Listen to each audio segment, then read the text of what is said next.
and then, All right, calling the meeting at 6:03, and we're gonna start with a roll call.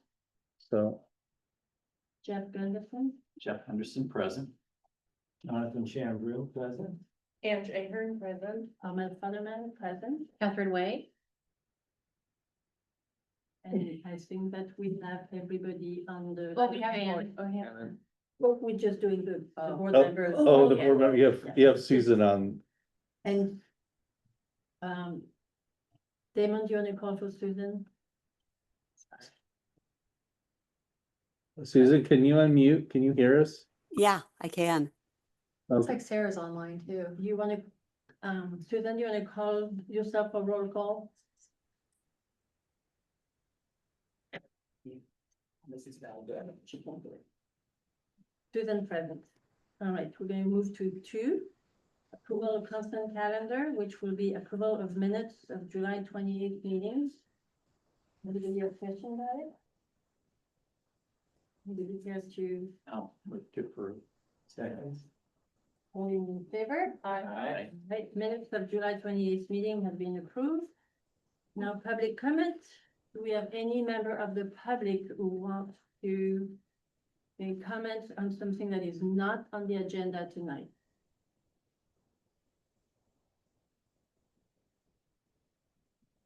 Nope. No one being here. Oh. So with Yep. Barbara, this is public comments. Do you want to make a public? Thank you, though. So, we're gonna move to number 4, board members' reports and comments. Yes. Anyone? Aye. Nothing's to report. Nothing to report? No comment. All right, no board member, comments. Number 5, director overall report. I'm gonna be really quick, given our meeting here today, but I did want to highlight, right now, we currently have a librarian 1-2 position, depending on their experience, open until September 15th. And this is to replace Teresa. So again, if you know anyone, please spread the word. We're hoping to get a good pool. We've had 22 applicants so far. Good. And so it closes next Monday at 8 AM. And then also, we've had a lot of questions about the library, about the city hall renovation. So I just wanted to highlight next Monday. We're talking about with you here, but there's gonna be a tour, if you want to stop by and see the city hall and hear about that project, about the space where the library will, when the library moves and what will happen. So that's kind of my quick report, but I can also, if you had any questions. Otherwise, You want to pass that brochure? oh, sure, yeah. There's a QR code too. And there are some more flyers down in the lobby downstairs if you're interested too.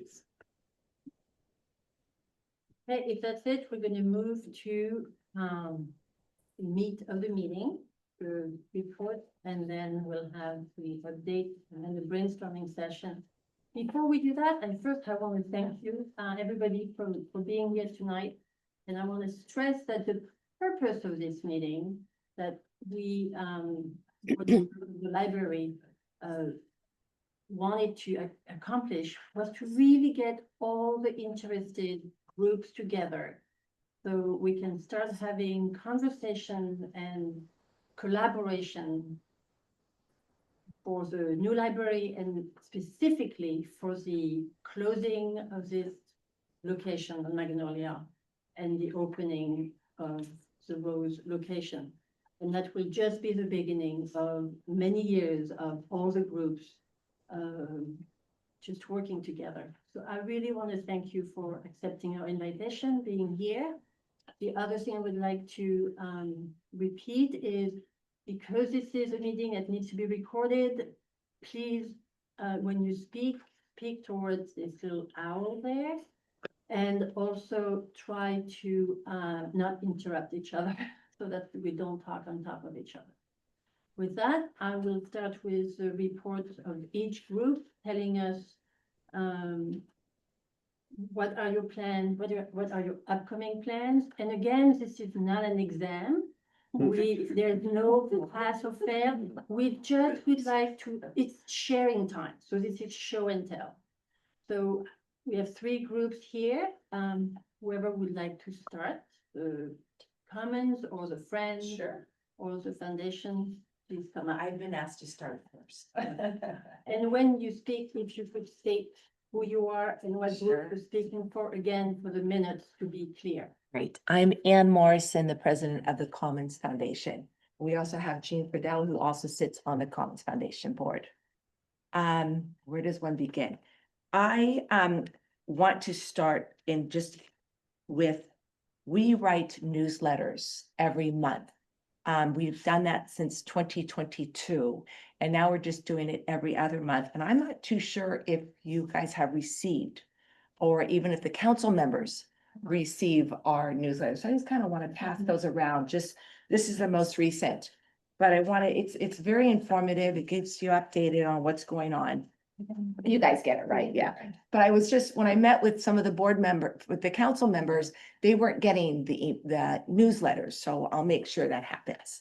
So just want to share that with everyone. That's how we communicate with our donors and beyond, and just, it's a good way to start. So met with Dan and Julian, 2 years ago after we handed over the $5 million check, which took a while to get that money with all the pledges out there and the donors and all, but we made that happen. So we handed over the 5 million. And before that, the board got together and we decided that we'll continue fundraising for the landscaping, because that was something that's needed by the city. So we went ahead and pledged $1 million, and that was in 2024. And we're able to reach that $1 million. And then met with Dan and Julian just recently with the unfunded area. I don't know, are you familiar with the unfunded area? I don't know if we need to show that, but anyway, we just discuss how the unfunded area, and along with the stage and the overhang, is probably going to cost another $1 million. So we've been pursuing that, and we feel very confident we can hand the city by the end of this year $2 million for the landscaping. That is our goal. So we're very proud of that.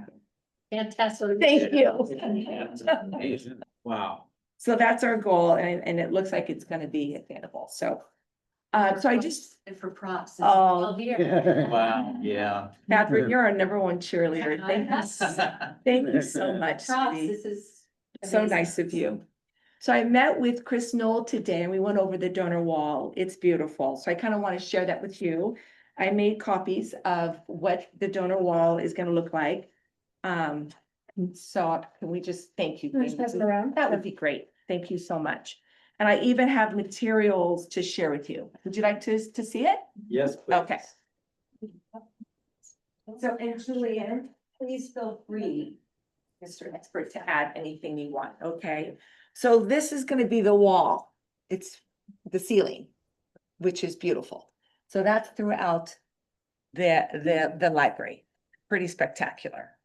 And then these are the rugs throughout the library, these two. So this is gonna be throughout, and this will be in the children's room, which is pretty sweet and very durable. You can feel how durable these are. Love the So, tactile. yes. So, and this is the panel that's between all the windows that you see there. Which is quite, in my opinion, is quite starking and elegant. Chris Knoll and I kept using the word elegant because that's what this is gonna look like. These are the chairs that are gonna be around the donor wall. So that's the material for those. And then here's some leather, also some other chairs and this one. So very durable fabrics. So what we chose, and then this is the soft part that you see amongst the dark gray wood. So that's gonna be, and then these are the different tiles we chose to put the donor's name on. So they have a reflection on the back, and it's gonna be white and different plaques length. These are all gonna be the same height, different width for the amount of money that the donors gave. So we're gonna have lights hanging down from the ceiling reflecting So when you walk in the front door, the donor wall is just gonna just jump out at you, and that's what we want. And I think that's what we've come up, that's the plan. So these, yeah, they're resin, they're really cool. Names stand out really well. Good. So, we're very excited with these choices. We chose these choices just a week ago. Good. Sounds Yeah, it's gonna be good. beautiful. Yeah. So we wrote, thank you, I think so too. Yeah. We wrote letters out to all the donors, asking them what they want their names to be put on the plaques, and we're getting, our responses have been just fantastic. So we'll hand that over to Chris Knowles and team on Friday with, so they can start the project. And So, first Ron- of all, amazing choices. I mean, it's a huge project. It's beautiful. On these different resins, do donors have a choice of their color? They don't, And is the They- color tied to their amount as well? that's correct, in the size. Cool. Oh, the color of the resin, yeah, Yeah. like here down below, it has the little, Those are Like just the the- different types. We don't have what donor's gonna get what color yet. We'll figure that out. Are the names etched on the front or are they in the back? In the Is- front. Cool. And the plaques stand, they don't, so let's just say this is, the plaques stand out. They're not completely slided in. Like in the last, Mhm. very Yeah. cool. Is there room to grow? Yes, absolutely. So if you see, so I was telling Stan and Julian, this is our bread and butter for for the next year.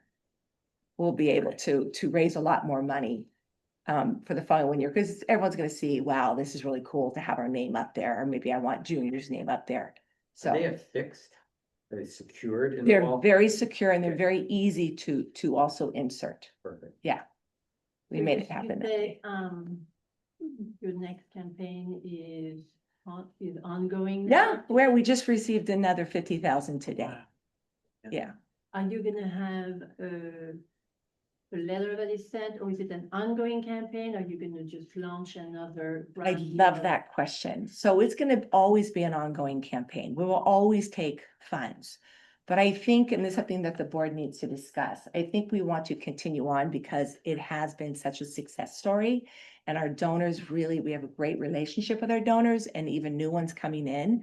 So eventually, we'll keep fundraising. That will never stop because, but I would not mind for, and this is something to be discussed, that the Commons become the Commons Library Foundation. So I reached out to the Library Foundation, asking them to come join us. And we'd love to be partners with them. I have not heard back what they want to do. I know the Friends and the Commons are working very closely together. And we're even discussing being under the same umbrella eventually. Good. Yeah. This is a very good beginning. So I think that would be another success story if we can all work together under one umbrella. I can speak for the whole board when I say that we are all behind you. Thank you. This is what the point of this meeting tonight is. Yes. So I've reached out to Larry. Larry knows about this. And I'm just waiting to hear an answer from Larry and his team. So, Baby Yeah. steps. in the right Baby direction. steps, absolutely. And do you know how many total plaques there will be? Over 100, And what's the minimum donation size to? 5,000. Okay, Wow. great. Yes. Yeah, it's really been lovely. It's terrific. It shows the great individual contributions to the thing, and also this communal effort with so many people involved. And And it- that is indicative it's- of the commons. Jeff, it's amazing. And, It's- and I've sat and had coffees and lunch with a lot of the donors. They all have a story. The reason they're so excited about this is a library was very important to them, either in their childhood or their spouse or themselves. It's just really interesting to listen to how the library brought pleasure and, importance into their lives, safety. Also, lifelong librarian brings me to tears. Yeah, sure. It brings me to tears too, Yeah. to listen Job to well her. done. Yeah. Very good, Anne. Anything else? No, that's it. All That's right, it. Thank you, Anne. Super. So who would like to be next? The Library Foundation. You have to take. That's a really tough act to follow. All right.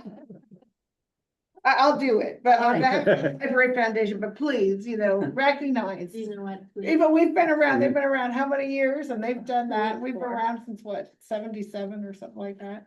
So, Laura, if you would like to, Oh, if you could. the hot please seat. help me out. Yeah. Here we go, okay. And Mhm. well, it's the question of being able, and then again, Right? who you are, Okay. what group you are representing, and then tell us about your past and upcoming fundraising Okay. plans, goal, activities, and how much money you've raised, and how you plan to distribute it. I'll tell you what I can. Okay, How about that? then we will take it off. Okay, so I am Lori Ochiltree on behalf of the Larkspur Library Foundation. Collaborated a lot in the last week or so with Larry Langto, who actually has real deep-seated knowledge of all things Library Foundation. And Damon might jump in throughout this or afterwards to add all of that he knows.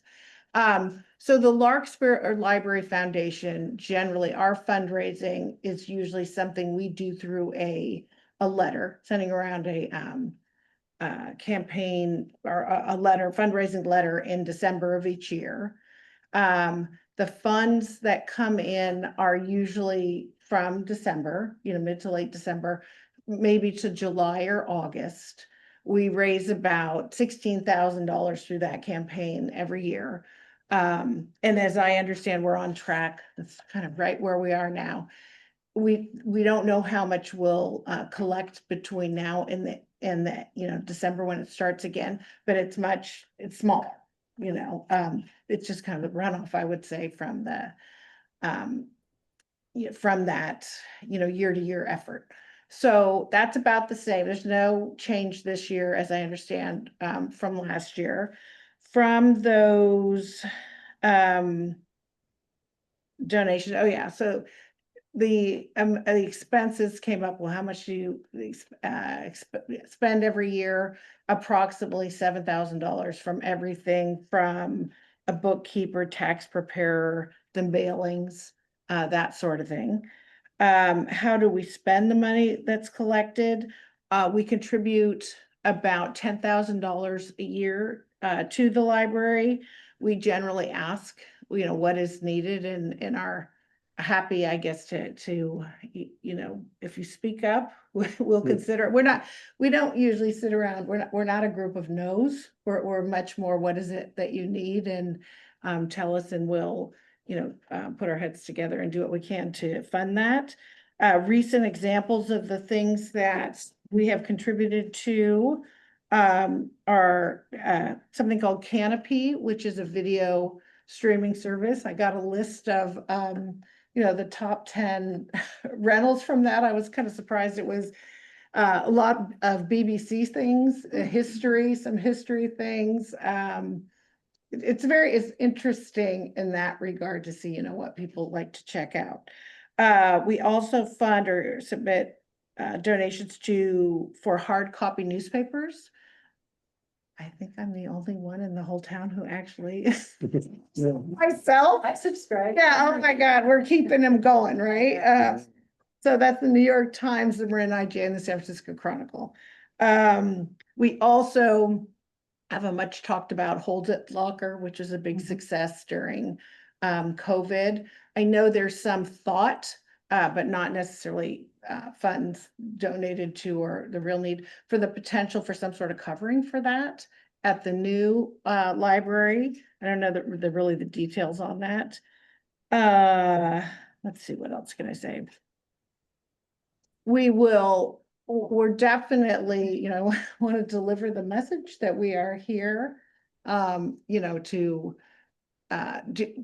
aid in whatever way that we can. I should have started out by saying thank you for inviting us here in the first place, and for allowing us the opportunity to collaborate. I think I came last year, and I found it very productive, and I personally was, really pleased to meet other people and kind of start melding it together a little bit more. I know that some people really know other people very well, but I think it's good for the whole group, and I was hoping that somebody else from our board would be here today in my place, just so that they could get the feeling. Oh, hello, come join us. Come join us, yeah. And I'm here with Sean, who's quietly in the back. can you tell us who you are? Sorry. I'm Sean Sullivan, and I've been on the foundation for 3 years or 2.5 years. Something like that. You jump in any way that you want. Okay. A couple of things that have come up or have been raised is I understand that there's some discussion somewhere about reselling books, that are, and I don't know if they're the ones that are coming out of the existing library and being overlapped, but there was some discussion that was an issue, and we're happy to collaborate in that. And the other one, and this has come up a few times, there's stained glass, I know you've heard this, Damon, so there's stained glass in the existing library. And there is some sentiment that a strong desire to somehow incorporate that into the new library. I'm hoping personally that that happens, just because the people that have really strong sentiments in that direction, I think, would be greatly disappointed if that didn't happen in some manner. I think that's it, Damon, Sean, whatever you can add. Oh, I would add that with the foundation, everything you're covering this year, we would have had to cut from our budget when we went through the budget season, so we wouldn't be getting the newspaper, the Canopy subscription, which we had with our other partner libraries, we would have had to cut. We had to reduce it already, and the maintenance agreement on the locker, which is $2,000 a year. It's important for us to have that, and so we wouldn't have those things without you, so appreciate it and thank you. I will relay that back. I'll just repeat what you said about, we want to be there in whatever way we can be useful with the funds that we have. And, we're just listening for need, how we can support in our way. And I don't know when, we have the original charter, we have a Facebook page for the Library Foundation. And I've been putting up pictures of the building, the new building as it's being constructed. And our original charter's in there with some kind of groovy 70s graphics on it, and the original signatories and the judge who awarded the foundation. I think it was 73 or something. It's pretty early on there. So if you want to look at it on Facebook, it's the Larkspur Library Foundation. I have a question. Would you say that the funds that you raised are all spent within the year, or is any of it still away towards rainy days, or how does that work? Yeah, it's a lot of the meeting is about how much are we taking out and how much are we growing. There's a minimum amount you have to keep in there for it to accrue enough to actually be able to pay for things in the future. So a lot of that is, is it 2.6% we're gonna do this year? There are definitely details for we are not the finance gurus on that committee. But when you do the math, where if we collect roughly $16,000 every 17 a year, and our expenses are 7 and we give 10, I would anticipate that what we're collecting each year is spent in that year. I don't think the intent and. It's not to hoard it or. So correct me if I'm wrong. It's not, The maximum growth and the maximum spending possible is kind of the goal, it seems. Yeah.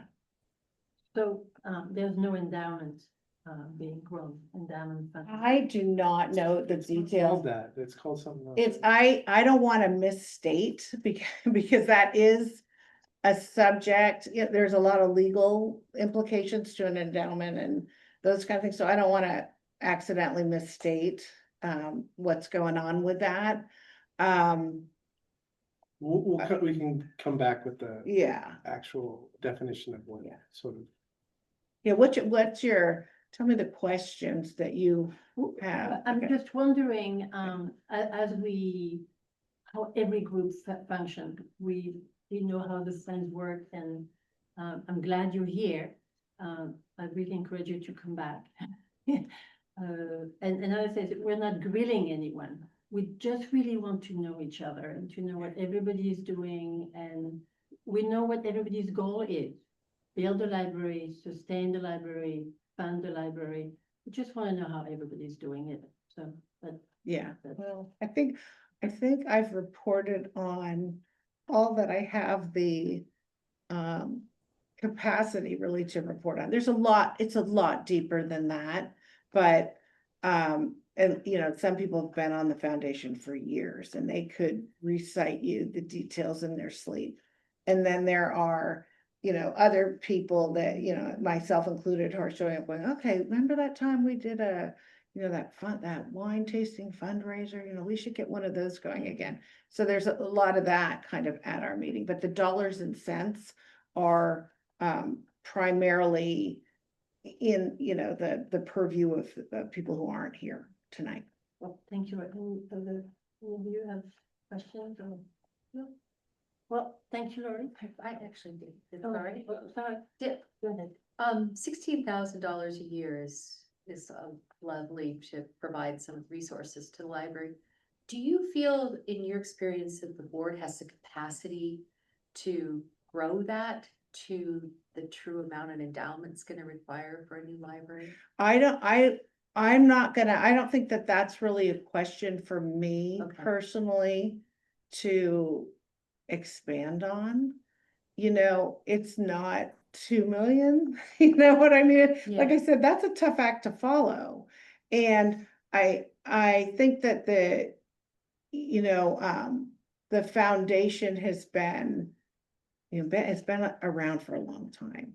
And so it's doing something right, you know, but we're heading in clearly into a different direction. And of course, we would like to, that to skyrocket.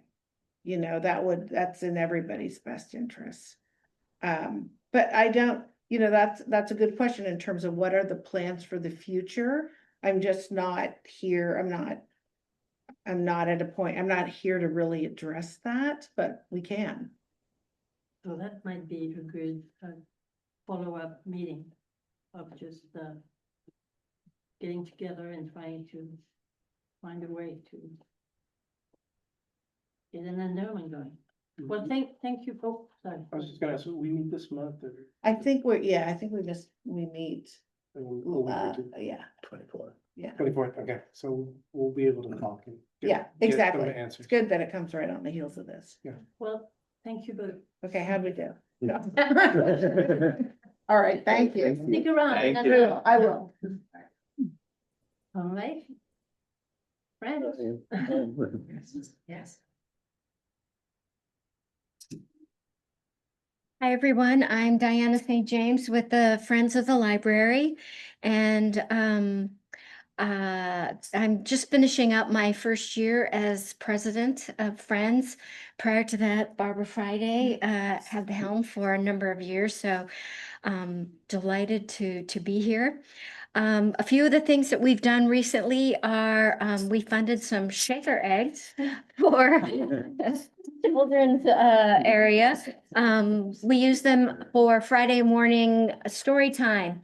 And we had a little tiny basket with about 30 eggs in it left. And so we have ordered 250 of those with the logo on it. So we think that these will be a great giveaway. You can have it because Armel comes with her grandson George on Friday mornings. The shaker. Yes, absolutely. Shakers are some of their favorites. So I've tried to go around because I'm doing story time right now while we're waiting for a replacement for Teresa.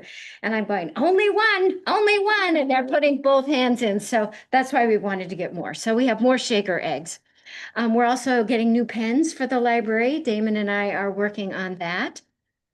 We provided Teresa at her retirement with a $250 gift certificate to Restaurant Pico to thank her for her 22 years of service to the library. Next Monday, we're having the carpets cleaned And they are getting so bad that once a year in December is really not enough. So will be our second time this year. There's some kid going through with the juice box that just sets it off every year. So hopefully you'll see the carpets and the rugs looking better. But there's a cost of about $1,000 to do that each time that we do it. If I may interrupt you, Yes, this is a sorry. great idea. Put a sign on the door because as you know, I spend time in the children's room on that carpet and the number of comments I hear from parents saying, ooh, don't touch this, don't sit here. So put a sign and say, No juice box. carpet, no, it's by the friends. There's a little QR code, your QR code there. That's a great idea. I mean, that's a very visible, right in your face thing that's what we're And doing. In your face is exactly. what- Absolutely. Okay. The other thing that the Library Foundation alluded to is that we determined that their new library has been designed for 20,000 books. This library has 40,000 books. So 20,000 books needed to be weeded from the collection. And the idea that 20,000 books were going to end up being recycled or pulped seemed a shame. And so Larry and I have been talking about the idea of doing, and he's with the foundation, of doing some kind of a used book sale. So with that in mind, we rented a storage space down on Magnolia.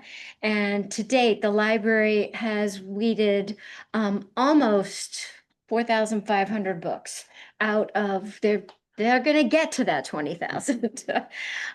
So we are storing in our storage space about 3,000 of those books at the moment, and we have filled our space. So we're looking for a second space, which is hard to come by in Marin, but that's around $350 a month for the storage space. And our goal is to work with the foundation and have a used book sale. So in November, we hope to rent the Legion Hall and have on a Sunday afternoon to sell all the books that we've weeded. And we will accept select community donations. We don't want old encyclopedias and things like that. And our goal would be to raise $5,000 from that sale, as well as giving people an opportunity to take home a little piece of the old library with them. So that is our goal with the sale, and we'll have coffee and cookies as well in order to make it a nice community event for people to come by to kick off the holiday season too. And we do a fundraiser in November each year, which I think is a little challenging right now because you have the Larkspur Community Foundation, you have the Larkspur Library Foundation, and you have the Friends, all reaching out at the end of the year, soliciting funds from people. So one of the things we decided to do this year, rather than a blast of 3,000 letters, is to do letters, very personal ones, out to the 250 people who have donated to us in the past 2 years, and the rest will be via e-blast. And we have about 7,500 names on that list. And we want to see if we can get more people to donate online than just writing us checks. The checks do take time, and oftentimes the checks are for small amounts, you know, the $25 here and there. But our goal is to raise $35,000 through our fundraising campaign. We did it last year. We'd like to do it again. And that's in addition to the $25,000 that has already been donated from Touch Trucks that went towards new books for the children's library. Because I think, are we reading most of the children's books from the old this library? Do you think? We'll have to see. We haven't gone too deep into the chart, Okay. just on wear and tear right now. Okay. All right. And I think that's it for what we've been up to so far this year. Any question from? Any questions? I have Yeah. one thought, seeing these wonderful engaging eggs. It seems like a great spot and opportunity for a QR code for all the parents that see these. That's true. And that could also point to your site. That's a good point. Trying to use the QR code more and more. Every time we do something, can we have something there? Force. Sure. I do have to tell all the parents when they come in, please not only turn your phones off, but please put them away because otherwise they sit there like this the whole time. But if I could get them to do something useful with their phone, that would be great. Kids. That, well, yes, that's true. They could we could send them home with the kids and they'd be right there as an easy donor point. Yep. Yeah, good point. Carpet, eggs, I'll keep looking. One other thing Yeah. that occurred to me with the storage space that you're renting Yes, is to be mindful to stop as soon as possible, just for the expense. Having had storage units that seem to go on, that expense can rack up and then eat away all the funds that you raised. absolutely. And that's why we wanted to have the sale in November. And then that'll free up room to maybe do one more in the spring, moving that along. Hopefully another $5,000 can be raised from that. And then our goal one day is to have a small used bookstore. So we no longer need the storage space. We want to have a bookstore. So we're all on the lookout for a spot. I had my eye on the little warming hut Yeah. down behind King of the Roll, but I saw the jewelry store just open back up again there this weekend after being closed for almost 2 years. Yes. So if you think of any ideas for a place where we could be a pop-up inside of a store or our own little space, we'd love to have a bookstore. So those books will just move right along without storage. Thank you. Okay. We could do another touch track. I did talk with the group. Jeannie was asking about doing another touch trucks in 26. We're willing to do it again in 27, but not 26. Friends of the Library partnered with my nonprofit, the Wrecking Crew, which I do for the Park and Rec Mhm. Department. And we partnered last year on it, so Absolutely. Yeah, looking to partner again. I love to hear this word keep coming up, partner with, partner with, partner with. We did really well. We, Yeah. the most successful one that we've had ever. Absolutely. Diane, tell them about the library, the laundromat. Oh, I hope you already know this. We have 3 laundromats in Marin where we collect used books and we get them donated, we buy them at the used stores. I work at Hidden Valley Elementary School as their librarian, and when parents donate books, if the library already has them, and we put them in the laundromat every week. We have someone who goes and we have a bin there. It's free books for your home library. Jim Scheller, who's a former president of Friends of the Library, he does the run. So we have the 2 I Do's here in Larkspur, and then there's also one down at the RV park. But they have a lovely laundromat there by Trader Joe's, and we put books, free children's books there as well too. And is that on your website? And it is on our website. Oh, Yes. no, Yeah. One, thank Yeah. you for everything. You're welcome. Sure. Thank you. Thank you. Thank you. We're gonna move on to the next item, 6.2. With Ms. Julian. Should I go ahead and start it? Sure, hit the from the beginning, yep. Good evening, my name is Julian Skinner, I'm the Public Works Director for the city of Larkspur. And tonight, if everybody can see from where they're sitting, we just have a quick update on the construction of the new library over at Rose Lane. And this is just a collection of slides that we presented. We go to city council every quarter and give an update on the progress, and this is a collection of the slides that we shared previously. This is just the history of the project. So we're doing a design build project. Alton Construction is our contractor that was awarded in February of 2024. And then a year of planning and design, because this is design build, led to a building permit issued in March of this year. And we're about 6 months into construction, and there's another 6 months to go. So 3/11/26 is the projected contractor's completion date, and then there's typically another 2-3 weeks or so after that where we do punch list and we make sure everything works properly. So we're looking at April-ish for opening new doors. This is the overall schedule that just kind of breaks the chunks of work into little blocks here, reading from left to right. This was starting at the beginning of Q1 of this year, the red arrow, roughly where we are now towards the end of the Q3. And as you can see, we're in the midst of doing the windows and doors, which I'll show in some of the slides that are following this. We finished with the site grading, utilities, foundation, framing of the walls. The building is wrapped. We're done most of the parking lot. It doesn't have the final surface on it yet, but the curbs are there and the foundation for the parking lot is complete. And they're starting on the interior work. And then as you can see, as we get into winter, they'll start on the landscaping and doing the siding and the plaster and doing all the finishes on the inside of the building. This is the floor plan. So if you want to orient yourselves looking at this, Doherty Drive would roughly be running left to right across the top of the screen. And so the left end of the screen is the piece of Rose Lane that comes off of Doherty.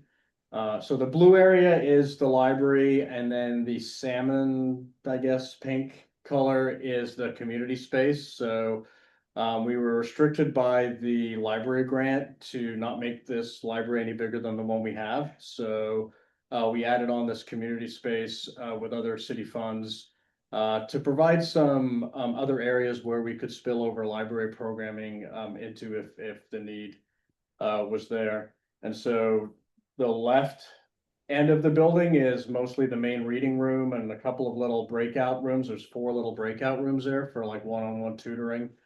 And then the middle area is there's a teen space towards the Doherty end, and then there's a children's area on the south end in the middle with a patio, and then the staff area is off to the right of the screen, kind of opposite where the community rooms are. And then what doesn't show on here very well, but both ends of the building open out into open spaces. There's concrete patios at both ends of the building, and there's operable, openable walls. So imagine a sliding glass door like out of your living room onto your patio. This is a series of 6 of those that telescope out. So it makes quite a big opening, so you can have that indoor outdoor flow when the weather cooperates. And there's a similar smaller one of those that connects the children's area to the children's patio. These are the architect's sketches of the finished library that he presented for our design review in front of the Planning Commission. The one on the left is looking towards that community space area from the cottage homes on Rose Lane. And again, you can see all that glass. That's the bottom row of glass. Those are the sliding doors that would open out. And then a concrete patio that has a shade structure above it. The bottom one is looking from Doherty Drive, heading towards Riviera Circle from downtown.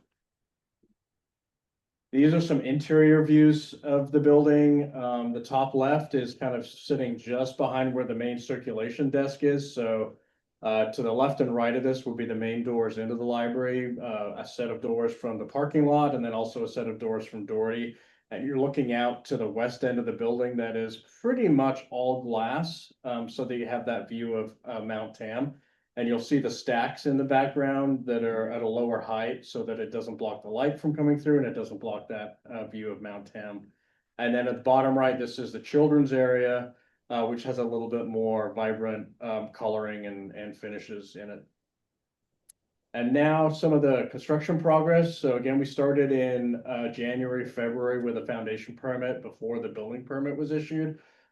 This is the site. This is digging all the trenches. This is what we call a slab on grade, which means there's a big thick concrete floor and then it gets thicker around the edges to support all the walls. So these are the trenches that you see for all of the concrete supports for the foundation. This is when the foundation slab was poured or just after that. And then you see all the pipes and conduits sticking up through. This is for all the electrical, the data, and everything that will be in the walls of the finished library. This is the framing. So we opted to go with a steel frame building, which has a longer life, and it also is being built to risk category 4, which means this is essentially being built to the same structural requirements as a hospital or a shelter so that it will stand an earthquake. And then after the building was framed, it gets sheathed, and wrapped, for waterproofing. And then this is stepping back inside the building and looking outside. So as much work as you see going on from the outside, there's as much going on the inside. This is looking up to, we'll have high ceilings. There'll be a wood slat finish on those ceilings. And then again, you can see at this point, anything where you don't see a wall and you see it open to the outside, that's going to be window in the finished product. And the site work is a little bit ahead of schedule. So here is standing on Rose Lane, looking back. Doherty Drive would be behind the building. So I'm kind of looking at the southwest corner. This is where the main library room opens out into the outdoor patio, which you can see in the foreground. And then the inset photo there is the architect's rendition of what this area will look like when finished. So again, you can see the glass and the flow for the indoor-outdoor space. And just some of the latest work that's taken place out there, flat work. We've done a lot of the concrete site work, and we've got a nice upgraded finish on all of the flat work around the building. So it's not going to look like standard broom finish sidewalk. It's got a really nice finish to it that makes it look like a polished stone. And then the windows are starting to go in. You'll see a lot of the window frames go in. They're testing the windows to make sure they don't leak. Once they're signed off and they're tested, then you'll see the rest of the glass going in the rest of the windows around the building. And then a couple of our latest developments, there's some opportunities for some enhanced landscaping around the property. One of the earlier things we did after design review approval was we shifted the parking lot slightly south towards the houses in Rose Lane to create a little bit more space between the building and the parking lot. And so we've been working with the design team to come up with some designs to fill those two areas. And also the perimeter, the south and east perimeter of the site, were not funded as part of the original proposals. So we've also been looking at creating a habitat garden in those areas. So we've been working with our funding partners, the Commons Foundation, on that commons area in the middle, and also Refugia Marin are interested in doing some habitat native planting around the site perimeter. And here's the latest. This is what we just shared with the city council at the last meeting. This is the architect's rendering of part of that commons area between the parking lot and the building. So this was kind of be sitting at the west end of that. It's kind of it's called granite-crete finish. It's kind of like decomposed granite, except for it doesn't kick up little rocks everywhere. And so there's little pockets of that. It's a more firm and stable surface that's ADA compliant. And then there will be patches of landscaping and bushes and little cafe tables. And then you can see a slightly larger table with seating around it in the middle. And then kind of formal, kind of like orchard style, kind of medium-sized trees that are big enough to provide a shade to that area, but not so big that they block the views of Mount Tam. This is the other end of the commons area, so the west area, and you're kind of all the way back at the fence where the houses are, and this is looking across what the habitat garden could look like. And then the first thing you see is there's kind of a shade structure there that they're proposing, and then a larger concrete area that could be a reading stage. And then there's an open grass area there that would be more of an informal seating area than that decomposed granite area I showed you on the other side. And the other thing about this grass area is it's right outside the children's area. So there's an opportunity there to have flow. If you have children's programming that wants to flow to an outdoor space, this is a good connection. It's just a quick overview of our budget as we presented to the city council. So all in all, including all the architects and the Alton construction contract and all our consultants, we're at about 17.5 million. And there's the mix of all the funds. There's the 2 library grants, the Commons Foundation, and some of the others are Measure G and Measure C, based on some of the resiliency features that we have in the community space, and then general fund reserve. And there, as far as outreach and public engagement, we've been going to the council every quarter and giving an update. We do have a page on the city's website that's dedicated to the library project. We do an update every 2 to 3 weeks or so, depending on what's going on with the building. And then there is a live webcam that's on site That's mounted up on the traffic signal that captures the progress. And if you want to see what's going on when you're out of town, you can click on the website, and this is what it showed this morning. And that was the last slide. So that's my update, and I'm available if anybody has any questions. Did you maybe get a question? Anyone from the audience? I do have a question. The job site camera is very interesting. It's also very awesome. Is that footage saved, or are there snapshots that would enable like a time lapse retrospective, like here it is? Yep, so part of the package for monitoring that website is at the end, we do get a file that is a time lapse of the construction from the beginning to the end. Yeah. Yep. I have a question that I was always wondering, in the new library, the 20,000 titles, are they gonna be out in the common reading area? Where are the stacks? Where will they be kept? Should I share it again? Sure, yeah.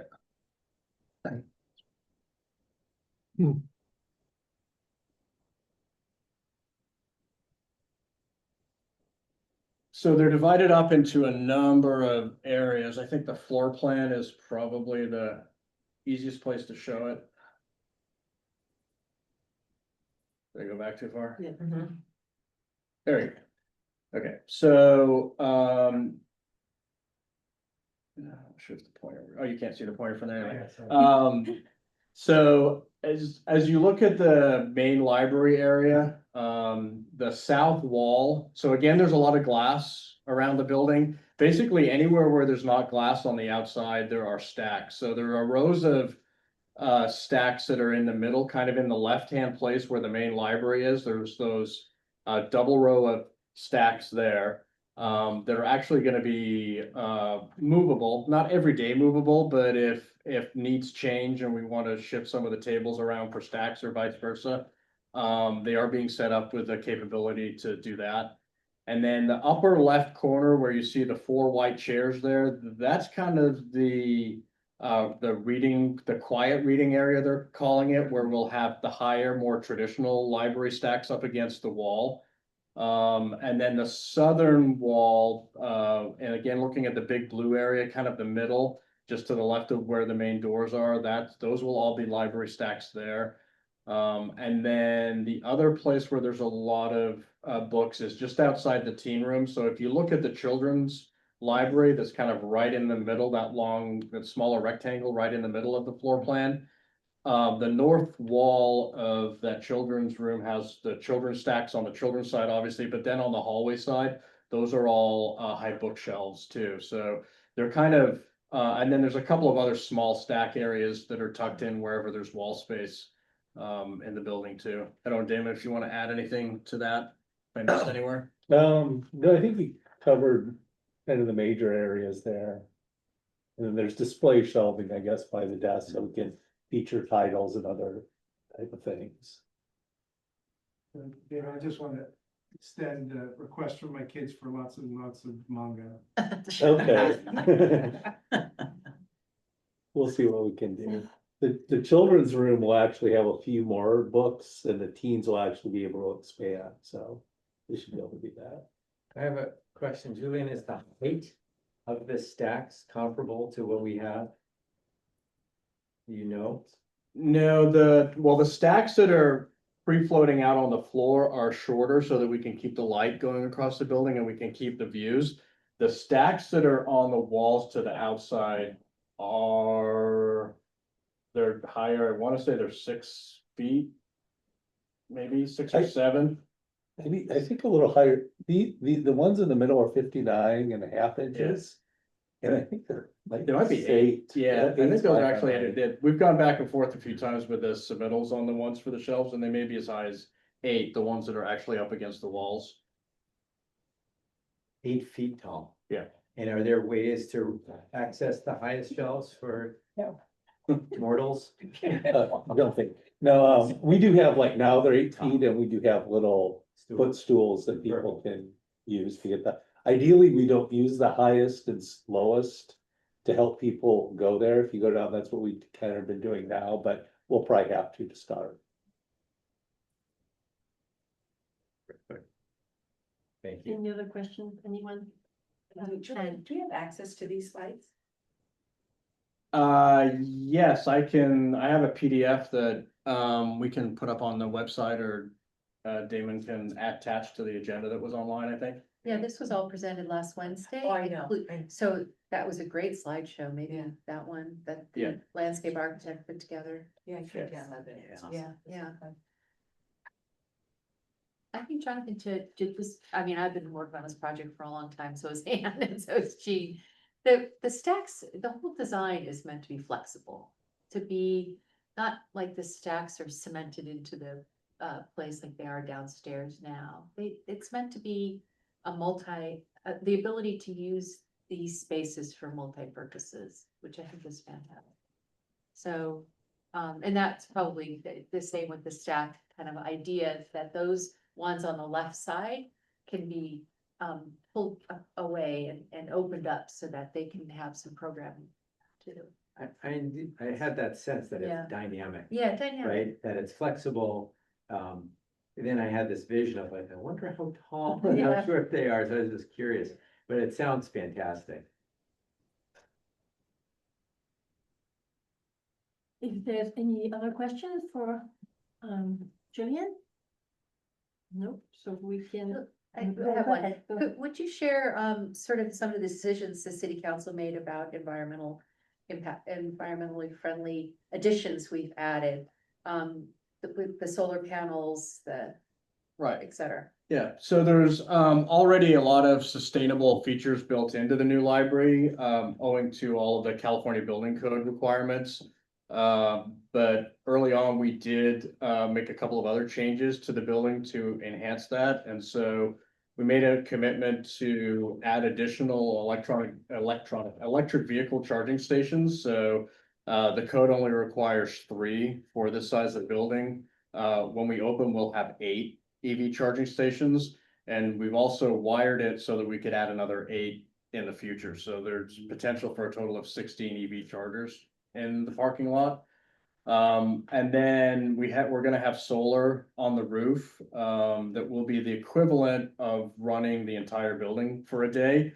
It won't run the entire building for the day because there's peaks and valleys in your electric use, and also the heating and ventilation systems have big motors, and solar can't drive those, but the solar has been sized that it will offset the building's electricity use.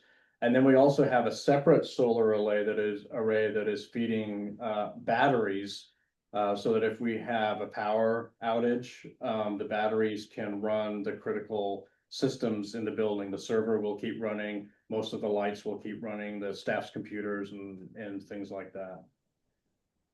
Yes, and that was additionally added this year. Yeah. By the city council decision. And just lastly, I think an important thing when we're selling this or talking about this project is the way Julian described class 4 sustainability for, let's say, a hurricane or an earthquake. We also envision it to be a space for a resiliency opportunity center. So if the power goes out and there's a big wildfire like we've had in the past, and we need community members to go to a place where there can be clean air, because we have an air conditioning system and a filtration system, and they can plug their phone in. It's met that standard. Did I explain that right? Yes. Yeah. And I think that's an important message to communicate, that we have thought through this public building being used for health and safety purposes too. It's fantastic. Brilliant. What is the max capacity of people in the building? I guess, well, fire marshals got to tell us that. Yeah, that I don't know, like, we'll look that up. How is that calculated? Square footage? Or- I mean, like, there's a sign maximum capacity here, and Right. I think that that's a fire marshal Yeah. decision about evacuation or something. Oh, true. Yeah. Age-friendly chairs. Yes, Age friendly. so. Yes, Sean? I don't know if this is a question for Julian or if I missed the answer somewhere, but has there been any decision about the current library space, what it would be used for?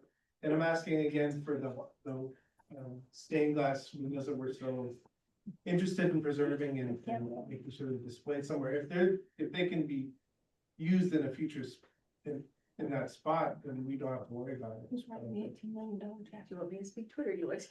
So as far as, so was the question what's going to happen in the library space, or was it specific to This building. what might come out of the library and into the new library? No, I was curious about what's gonna happen with the old library space. Okay.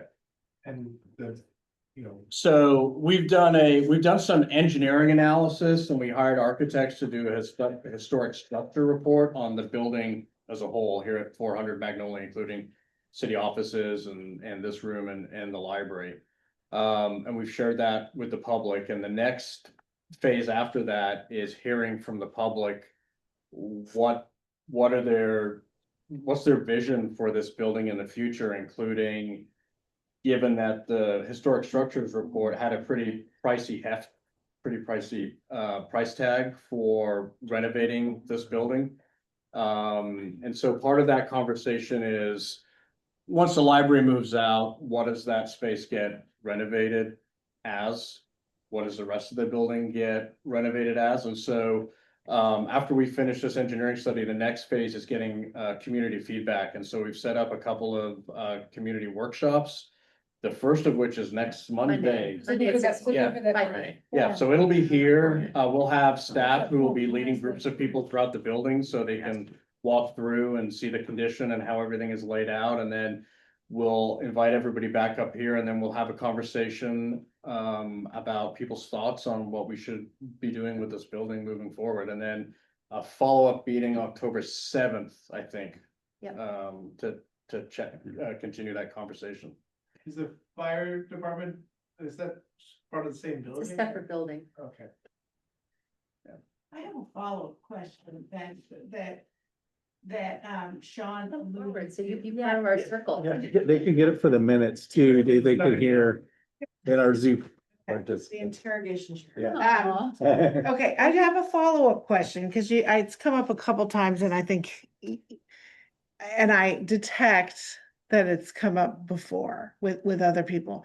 So since you've advanced so far, and it's incredibly impressive how much has happened from the beginning. I have to say that, like, every time I go out of town or just a week goes by, and it just shows you too what you really can do. I'm always telling people that, like, look what you really can do when you've got deadlines and the right people in place.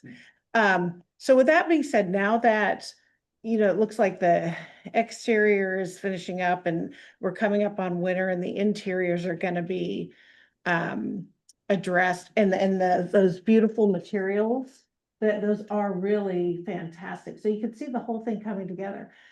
So the real question is, what about those stained glass windows? Has it been brought to, and I don't know who the question goes to your attention? I think that and I don't know, don't want to speak out of turn.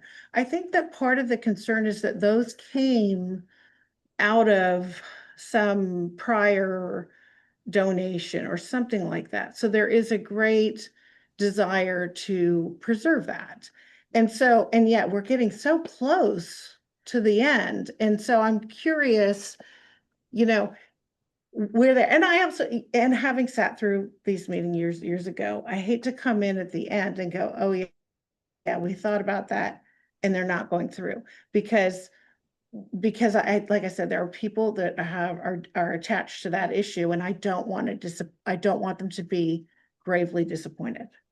Yeah, so the stained glass windows have come up before. They came up quite early on, and the initial thought was if they could be integrated into the building somehow.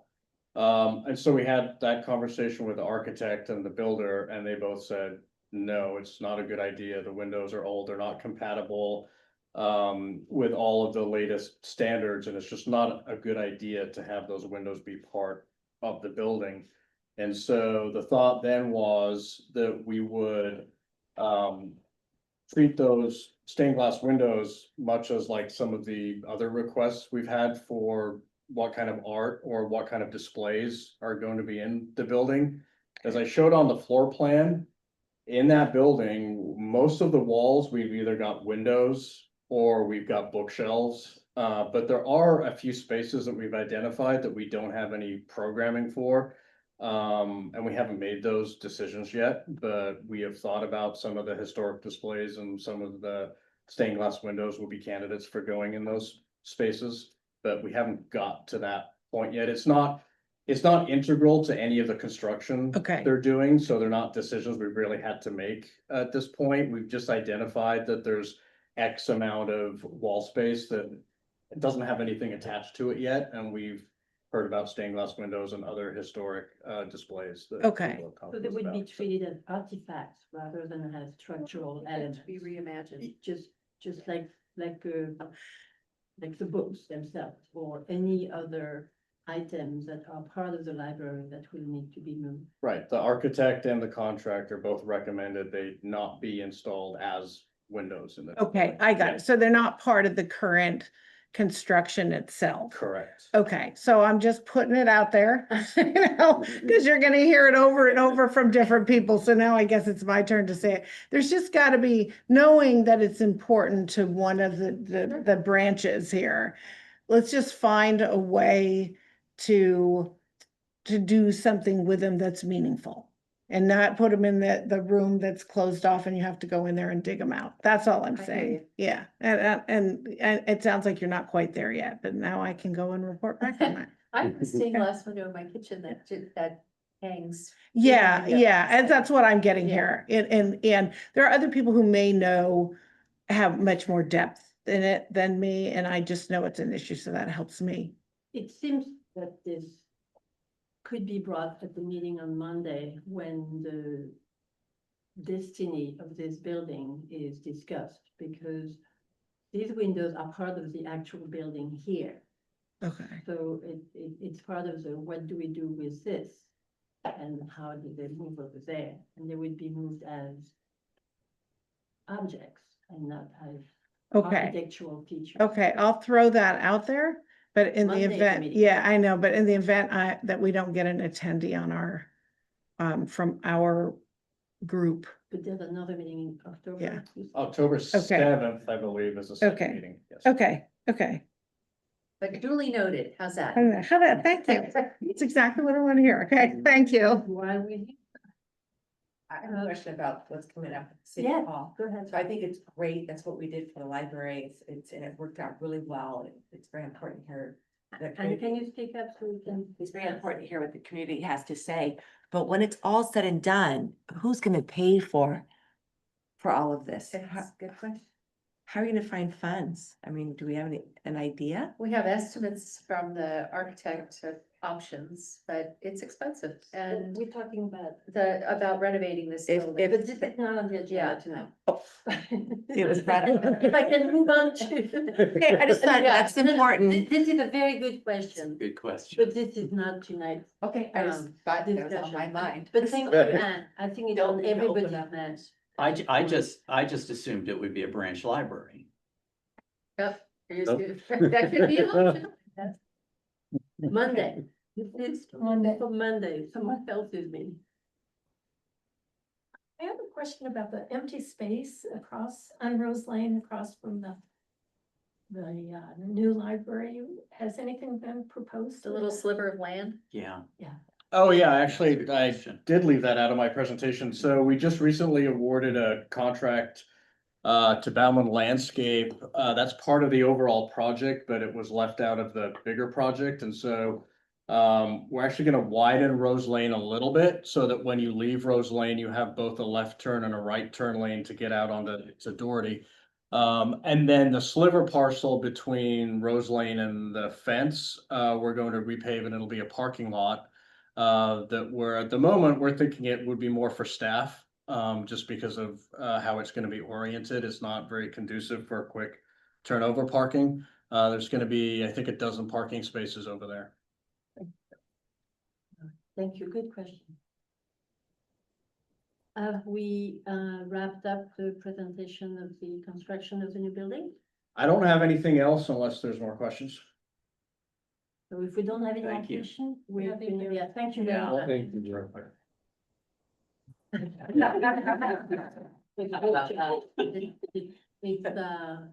fun and impressive to see it rise every time I walk by.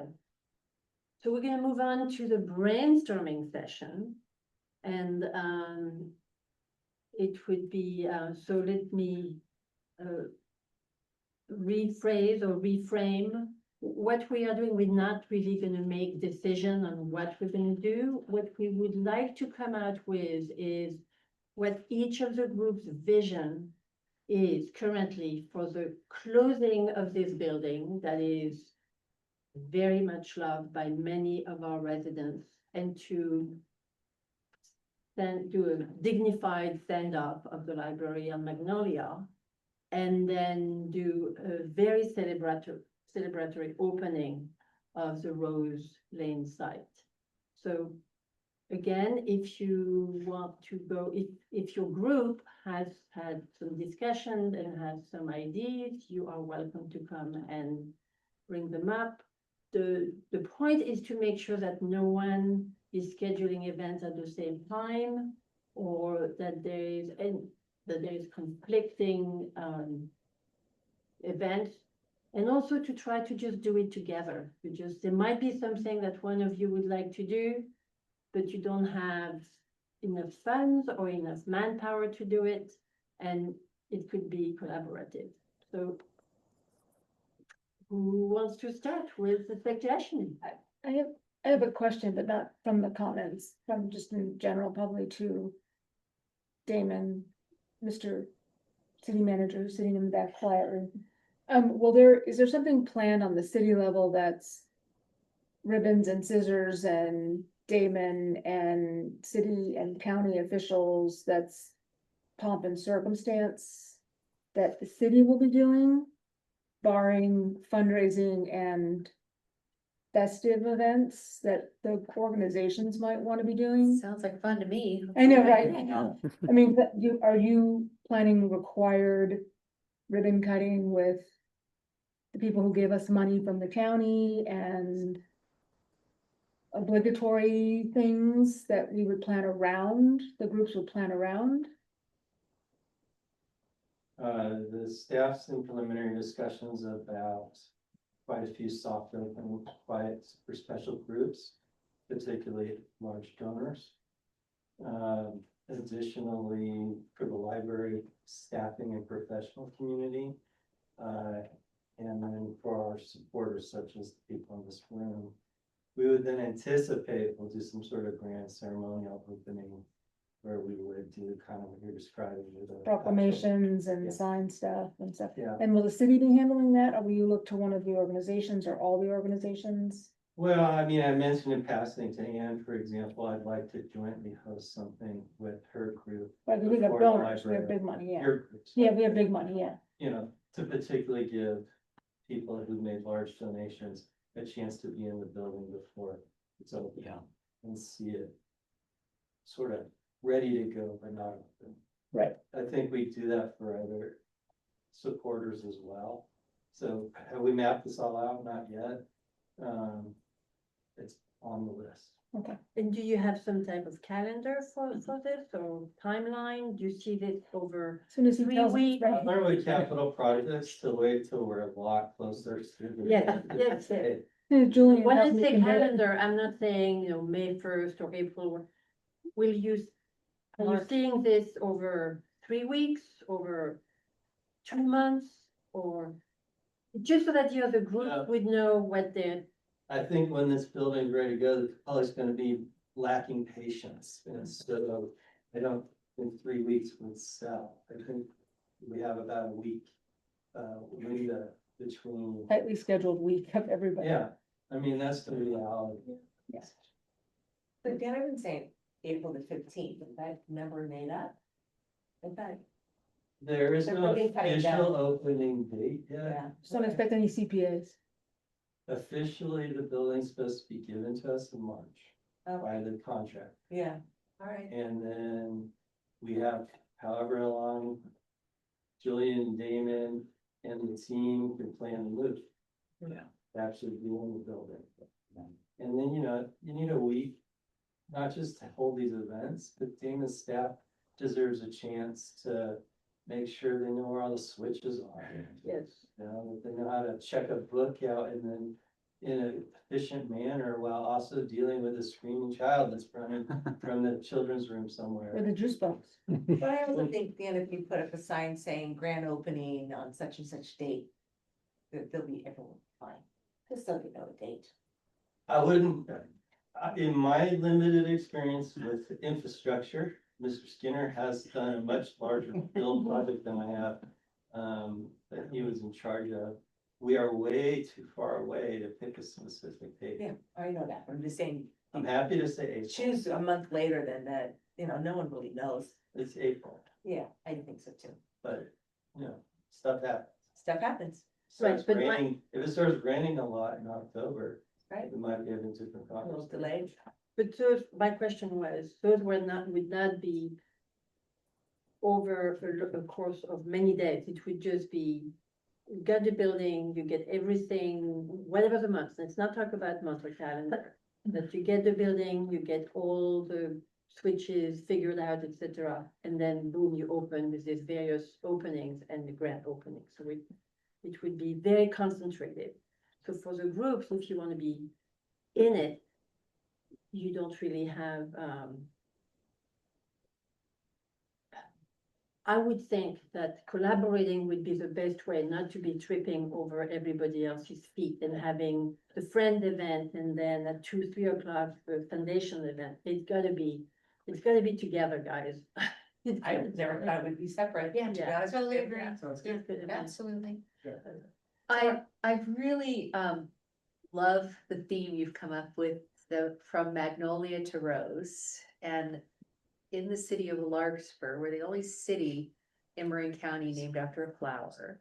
I'd love for us to sort of canoodle how we can adopt the Magnolia to Rose, that theme, just an idea, because that theme of the flower and moving from one flower to another, I don't know, I just. Especially in the spring. It- If we're brainstorming, I really feel like there should be for the grand opening, that hippopotamus should, walk from one to the other with like a parade of kids or something. That's you not know, sure. like, check out a book in the old library and lock it up or whatever and walk down the street with everybody. Who is the hippo these days? Aha. The greatest challenge with Larky is finding someone willing to do it. And tall enough. Sean Yes. just said he wanted to be I'll lucky. do that, I'll be the. Oh. Yeah. But this is, Ice vest for you. Okay, it won't be that hot in April. I have to say, this evokes the image of the Olympic torch traveling from one side to the other, which could be Larky, and with magnolia petals giving way to rose petals at some point.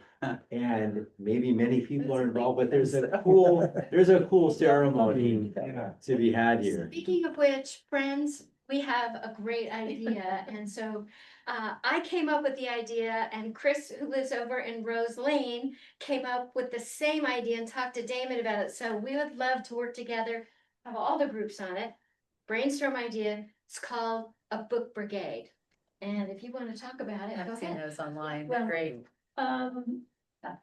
We found this video, I guess, at the same time of a little town in Michigan. Am I close enough? My name is Chris Leinhardt and I live at Rose Lane, and I've been watching the building of this new library with excitement. So I got all jazzed and I saw this video of this little bookstore in Chelsea, Michigan, Michigan. She was moving her bookstore around the corner down the street. And they had CBS come and do a filming of, the town got together and everybody moved the books by hand. A book brigade is what they called it. And it was fun. They got like twice the number of people they expected. And they moved 9,000 books in a couple hours. So I just think it would be great for our little community. It would inspire us all to get involved. It would bring in all ages. There was a guy on a wheelchair doing his part, passing the books. I just think it would be great community building and a lot of fun. And PR for the new library, a great introduction for the new library. We have a short video that can be shown for those who have not seen it already.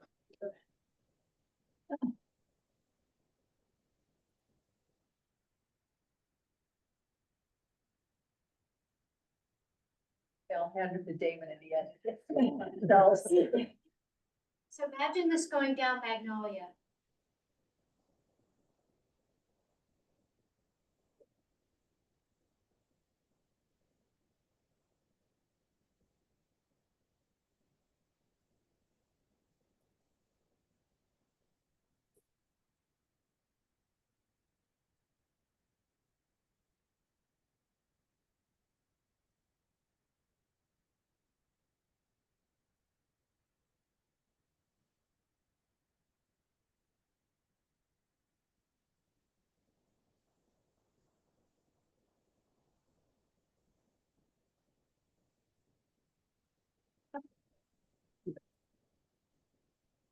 So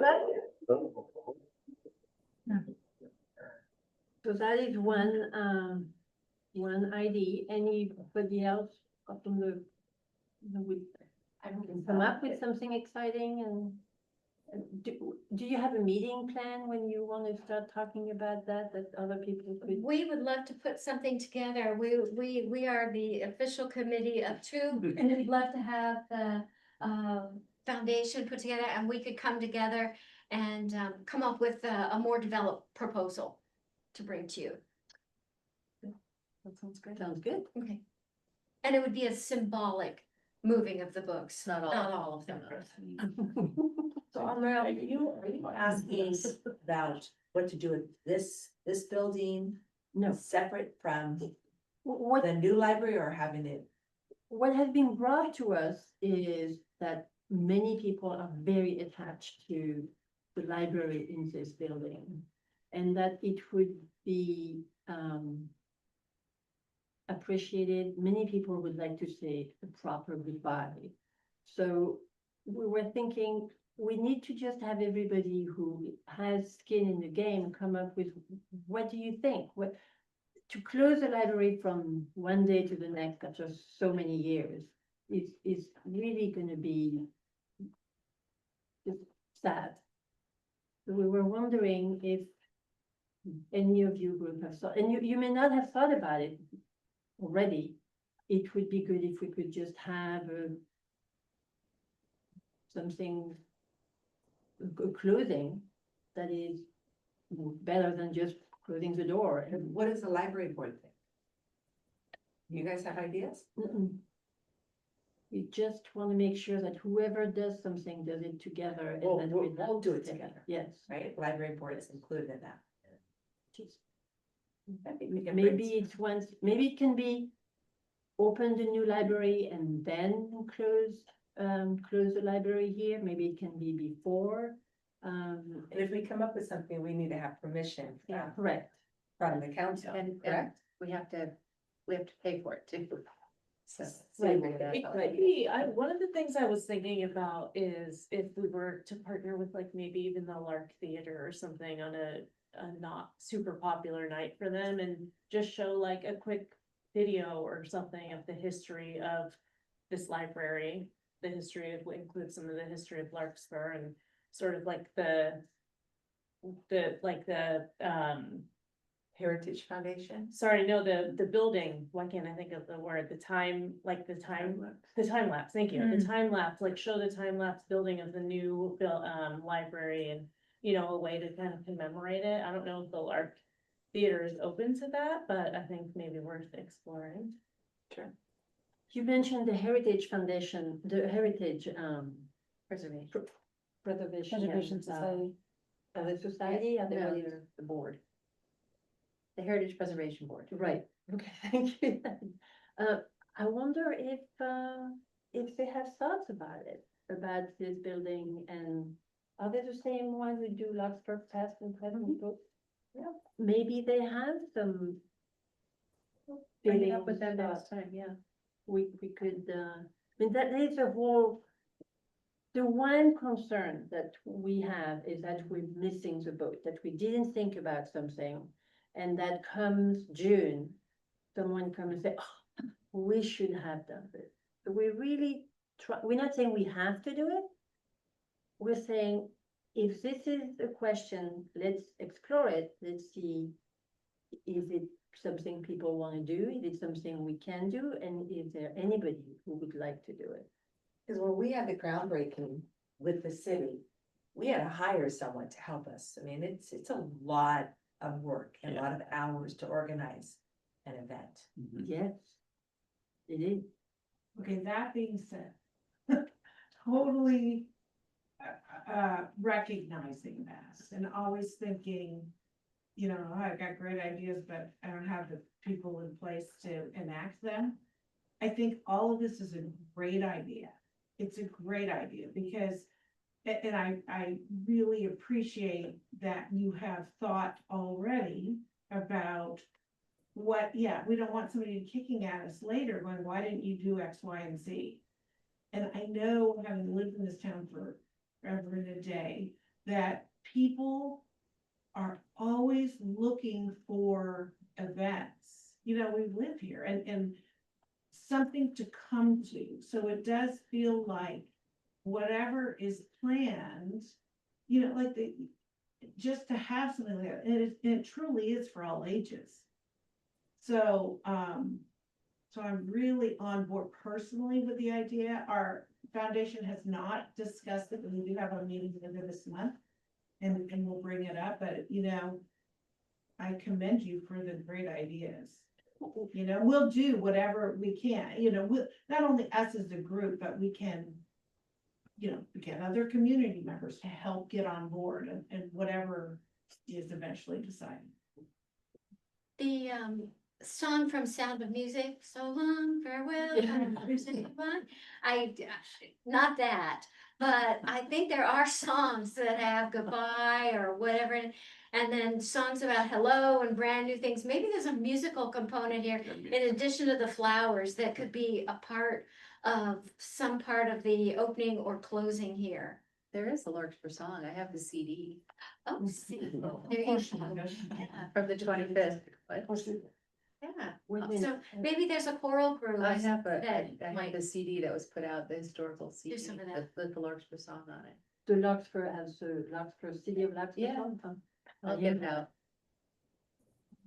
Well, this is a good start. I mean, it's great that we're having this discussion. Yeah. This is just, and, you know, I did not think about the Heritage Board, but we can ask them, yes.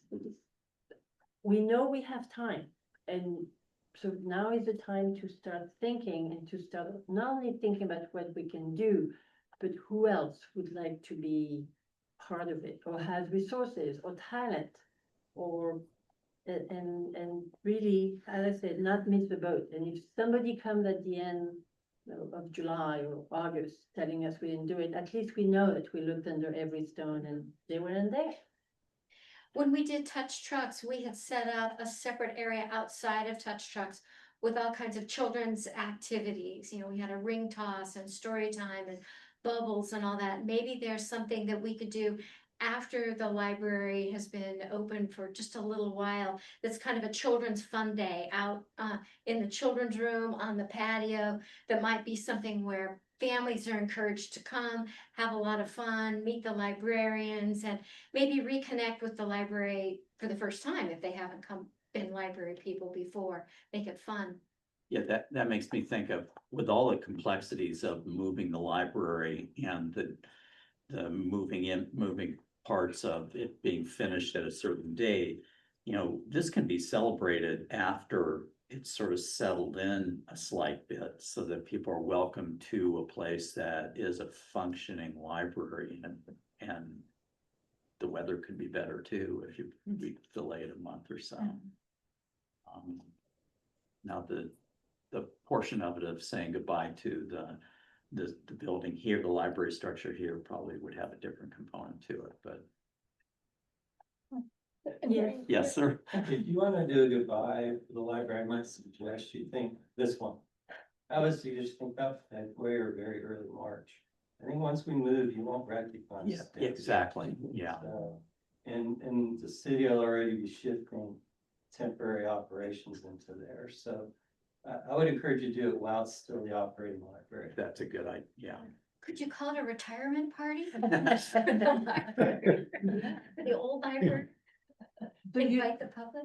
then I'm writing this down. You said late February or March. I would do it then when it's still the Okay. fully functional Yeah. library. Yeah. Okay. See, a timeline is emerging of all of this. And also off of what you said about like after the library's open, inviting the kids and their family, children and their families to a fun day or something, makes me think we having docent tours or something to show the library to folks and show them how it works and show them the space.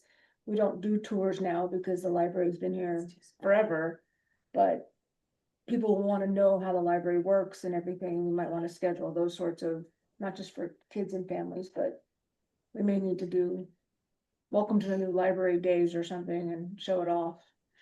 Show off the wall, show off the donor wall, show off. We've never really had a teen component to our library, and now we're gonna have an exclusive teen space.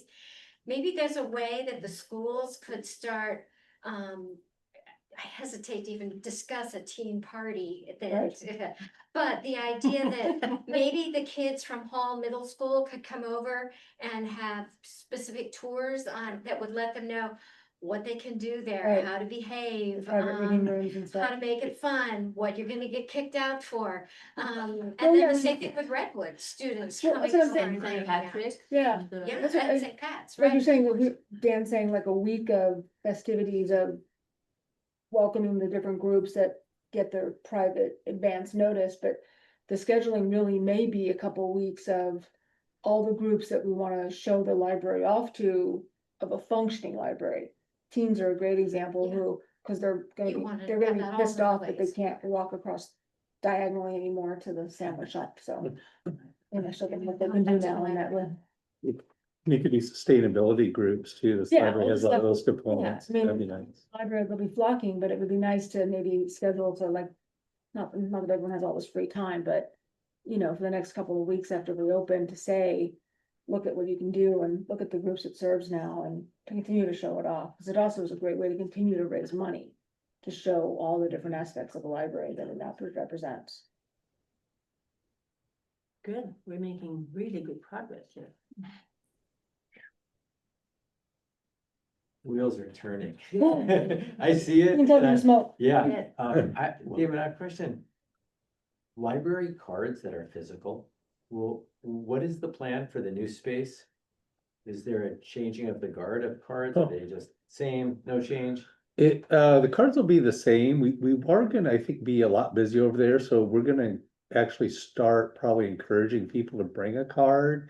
And also promote our app that has your library card, so you don't actually need a card. Yeah. But I think, the card will be the same, but we wanna encourage more use of it. Can we get our own image that's Magnolia to Rose on the card? That could be something we could do. We just buy them from vendors. You know, the county just had a library card We could build contest that image and we come up, someone comes up with a beautiful graphic, it'd be nice to have that on the card. Very nice. or limited edition, you know, like 250 Yeah. something or 500, something Yeah. like that. There Yeah, is, it would be a great fundraiser to get that card. I like your you know, thinking. I was thinking exactly along those lines of, is there an old surplus of cards that are perhaps going to be retired that could be collector items? Vintage. No, Could we make some? okay, we can make some, mean- but we don't have any like the ones when they Baseball cards. did like. I'm thinking, Joe Trash now, can. if anybody has No, young kids that nothing collect baseball cards, there's an incredible passion for collecting things that have like uniform patch, a swatch of fabric in it that make them extremely valuable and they get numbered. This is out of 250 or out of 100 or out of 25 and value skyrockets. It could be an interesting Look at that, collector yeah. item. And it could be, you know, as we start to close down this one, people show us their artifacts too, like old Mhm. library cards and that sort of thing, which could be interesting to capture. There's so much room in that storage room, Damon. Yeah. Digital. Well, I think we're we- accumulating items for Yeah. the future agenda. We have, any more ideas or? How about if I do a happy hour at my house with the groups? And we can continue brainstorming. How about that? That sounds really But good. it'd be nice though to keep it somewhere as a meeting so that we have minutes though. So people's tracking minutes and stuff, so that we're just trackable minutes and We have a good. action items and stuff. Could do Yeah. that. The board has a meeting every month and we can make it a recurring item and you are Yeah. welcome because all the groups are invited every month to come and we can make it that you come and we continue the conversation then. And when we get to that, we will know when the next meeting is. So if there's no more questions or no more comments for this, we will move on to future agenda items. And board members, what do you recommend for our next meeting? So we will put that one on our next meeting agenda as continuation what I'm going to call it From Magnolia to Rose Conversations, Sure. where we all know what it is. Yeah. So that would be one. Any other agenda items that we had? We will probably, well, that will be part of your report.